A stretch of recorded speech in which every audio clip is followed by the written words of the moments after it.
Hi guys, welcome to the channel. In today's video, I'm going to show you how you can see your Telegram password if you forget it. So before getting into this video, must subscribe to our YouTube channel and click on the bell icon. So the first step you simply need to do is to open Telegram. So let me show you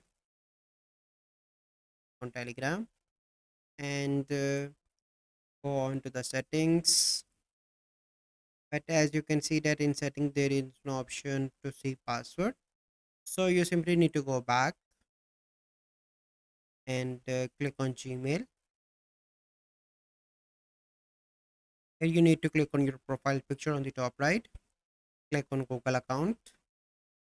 Here you need to click on security, and in the bottoms you can see save password. Click on that, but make sure that once you save your password, you can see your password here. You can find the Telegram here, and once you click on that like this, you have the option to view the password by clicking on this eye. So this is the process by which you can see Telegram password if you forget it. So I hope you find this video helpful. If you find this video helpful, must like this video, subscribe to our YouTube channel for future videos. We'll see you in the next video. Thank you. Have a good day.